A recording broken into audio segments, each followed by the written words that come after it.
Hey, what's up guys, it's Nightwing2303 from WearTesters.com, just giving you a detailed look at the CP3.8 AE Chris Paul's 8th signature sneaker for the playoff run. A lot of you guys were wondering if these guys are actually available now. Yes, they are.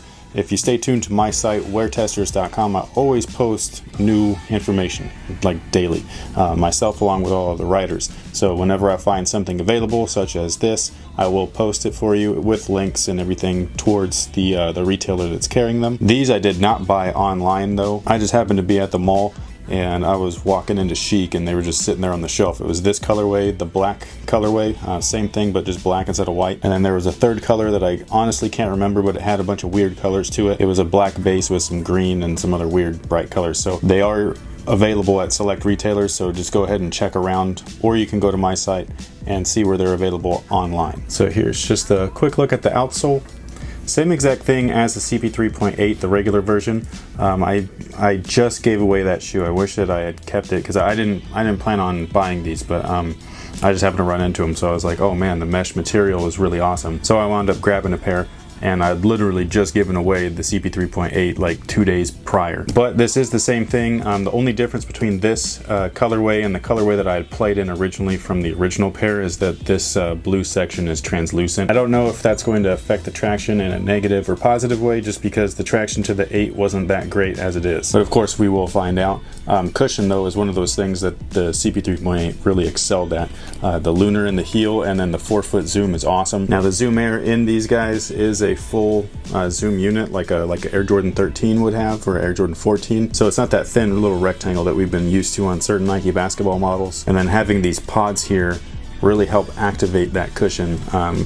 Sort of feels like unlocked, but it's not. It just definitely feels more comfortable than stuff that we've had in the past. It's actually a very similar setup to these guys here, which is the Air Jordan 23. They feature the IPS pods, and underneath these pods, or on top of actually, which would be underneath your foot, is a full-length zoom unit, or full-sized zoom unit, not full length, but just right here. And when you press down, these pods push in, and then it almost feels like that zoom is just kind of being unlocked a little bit. And something else that you'll notice is that the Tpu Cage that basically extended from this section all the way throughout the forefoot is no longer present.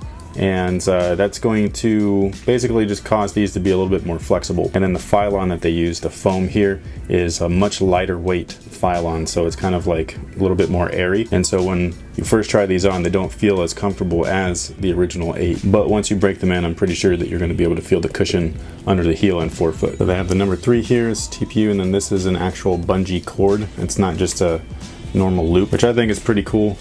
So you're not going to break that because there's actually some relief there when you're pulling on it. You still have some of CP3's kind of like personalization touches. This is like his family tree, and then that's what they look like inside. It's pretty basic, but they do come with an ortholite insole. I would also recommend going true to size if I have not mentioned that already. And then the laces here are plastic tipped, which I think is pretty cool, and then they got little Jumpman on them. The tongues are different on both pairs, so one will have the Jumpman and the other one will have the CP3 logo. And other than that, there's no other branding except for right here at the base of the shoe and the outsole. Now my favorite part on these guys is what my least favorite part on the original version was, is the upper materials. So you still have the flight web lacing system here, but you can actually see it.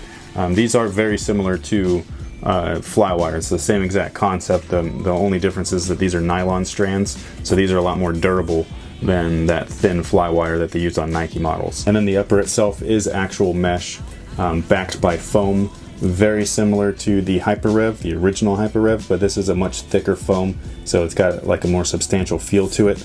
No break-in time is going to be necessary with this upper. That'll only really be the midsole itself. Here's just a quick look. The rest of the upper, again, it's one piece, which I think is awesome. And you got a synthetic in the heel right there. And that pretty much takes care of it. So thank you guys for watching. Thanks for all your support. Stay tuned to the performance review in the coming weeks. And until next time, guys, have a good one.